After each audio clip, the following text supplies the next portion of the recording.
Aussi loin que plongent nos racines et que portent nos souvenirs, que retenir de ces regards qui interrogent une postérité invisible?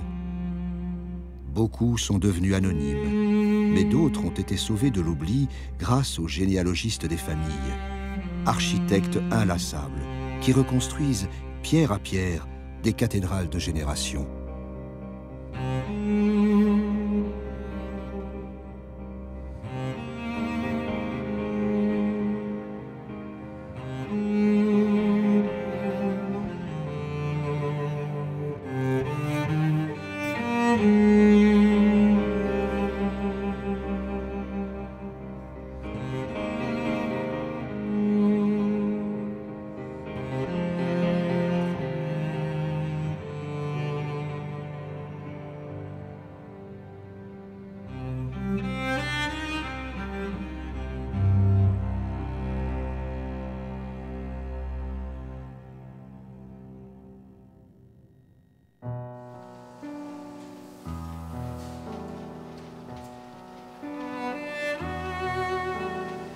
Roubaix. Roubaix, autrefois nommée la ville aux 1000 cheminées.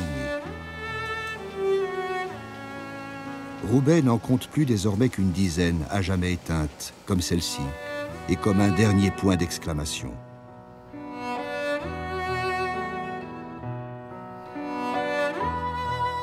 Là, vous avez sur la photo les 14 000 personnes dans le textile, aujourd'hui zéro.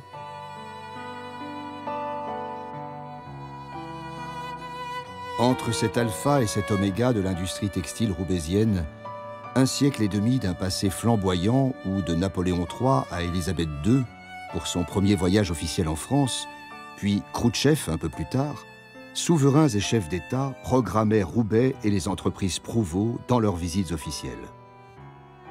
Nous avions 14% du marché mondial. Donc nous étions de loin les plus gros peigneurs au monde, tout en n'ayant pas de moutons. Enfin, il y a quelques moutons en France, mais c'est peu de choses. Et à côté de l'empire lainier, un empire de presse, celui de Jean Prouveau, le Citizen Kane français.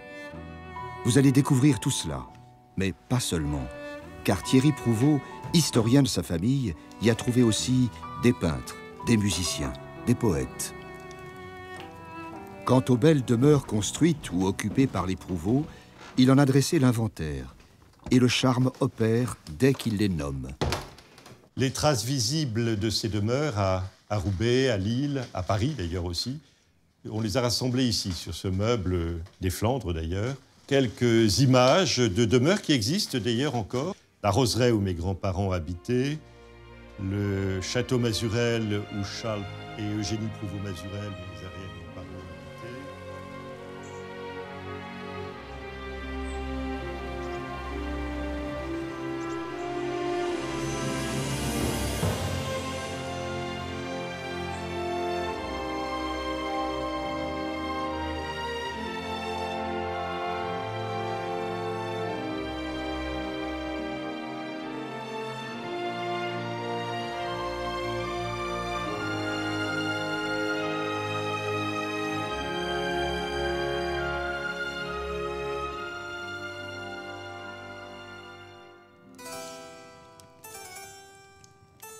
De tout temps, les Prouveau se sont racontés. Cela commence au XVIIIe siècle, avec Pierre Prouveau, qui rédige les premiers mémoires de la famille. Au XXe siècle, c'est Albert Eugène Prouveau qui publie, en 1960, Souvenirs de notre famille. Puis Albert Auguste Prouveau, toujours plus loin, en 1992. L'historien des Prouveau au XXIe siècle, c'est Thierry Prouveau. Ni plume-doigt, ni machine à écrire. Thierry utilise aujourd'hui les outils de son siècle, le numérique et Internet. Son site, thierryprouveau.com, raconte la saga des Prouveau sur 20 générations. J'ai commencé ce site Prouveau un 15 août 2008. Sur ce site Prouveau, on parle de la famille Prouveau, bien évidemment, sur la moitié à peu près de son contenu, et aussi les familles alliées. Voilà, donc la plupart des familles du Nord que l'on connaît. Et j'ai voulu faire une monographie sur chacune de ces familles. Le but de ce travail étant de mettre en valeur non pas des généalogies interminables, mais des personnages. J'ai 30 000 connexions par mois de mes 2 sites familiaux, Prouveau et Virnotte. Il y a donc beaucoup de retombées, d'informations nouvelles, de documents, de photographies, de rectifications aussi. Un océan de Prouveau peuplé de nombreuses familles du Nord dans lequel nous allons plonger, ou plus exactement surfer. Et l'histoire des Prouveau s'enracine dans le XIVe siècle, alors que la Flandre est bourguignonne.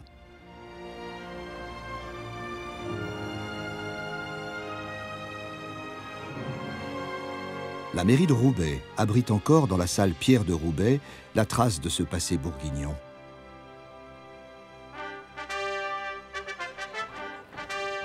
Ce 1er novembre de l'an de grâce 1469, Pierre, seigneur de Roubaix, fait proclamer aux bourgeois la charte de Charles le Téméraire, duc de Bourgogne, comte de Flandre, donnant aux Roubaisiens le droit de fabriquer et vendre du drap de laine. Jehan Prouveau, échevin, est le bras droit de Pierre de Roubaix. Un Jehan Prouveau dont Christian Prouveau est, comme de nombreuses familles du Nord, un descendant cognatique, c'est-à-dire par les femmes. Médecin à Paris, il vient régulièrement à Romprey, en Bourgogne, entretenir la demeure familiale. Son goût de l'équitation, il le tient certainement de son grand-père, Charles Prouveau, qui avait fait le cadre noir de Saumur, et de son père, Christian, le jeune homme ici sur la photo. À quelques siècles de distance, au cœur de ce châtillonnais bourguignon, la Flandre reste présente.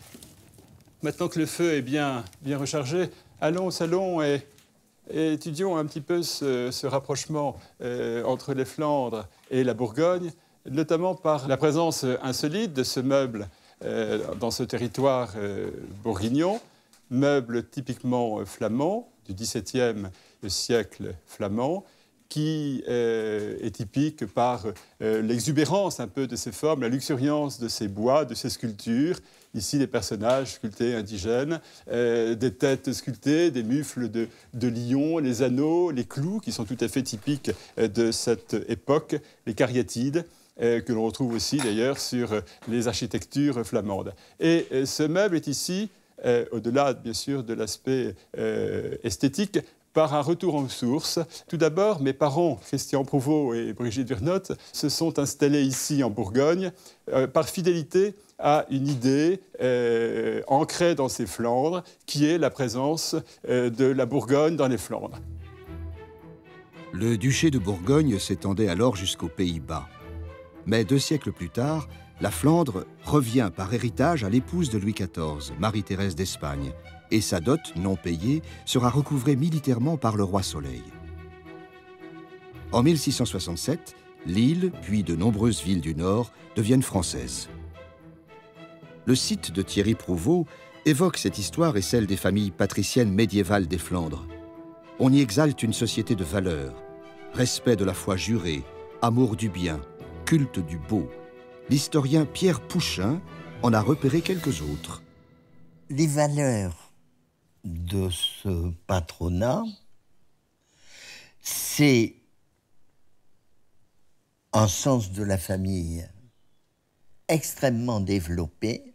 Les correspondances font état de repas dominicaux ou de 40 ou 50 cousins. Le souci de la rectitude dans les affaires. L'entreprise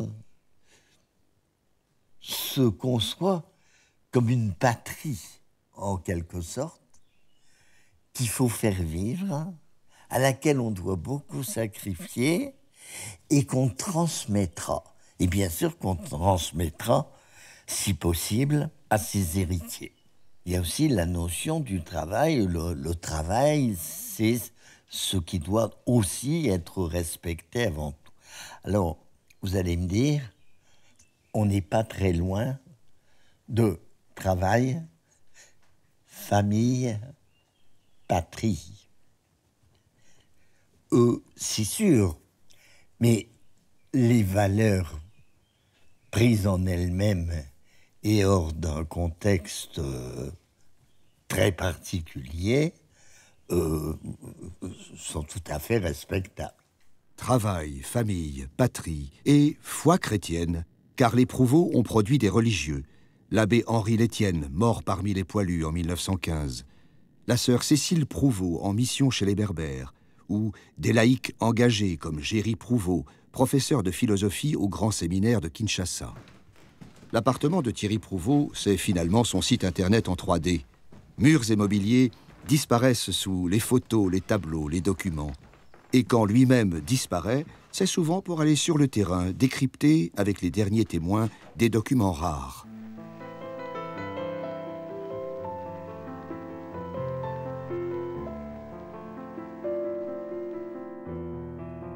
Ah ben là, ah oui. Il a fait très beau ce jour-là, tout a pu se passer dehors. Ça y est, le mariage est fini, là, c'est la sortie. Oui, c'est la sortie, bon. Tout à fait.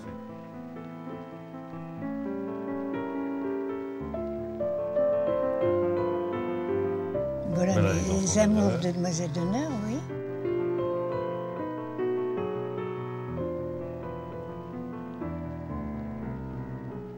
Qui étaient toutes des petites cousines, en fait, des cousines germaines, parce que comme j'étais un peu l'aînée d'une famille, ce sont mes petits, et là, ce sont mes deux petits frères. Mes deux jeunes frères. Donc là, c'est votre mère et votre beau-père. Il s'appelait Jean aussi, hein, je crois. Oui, oui, oui.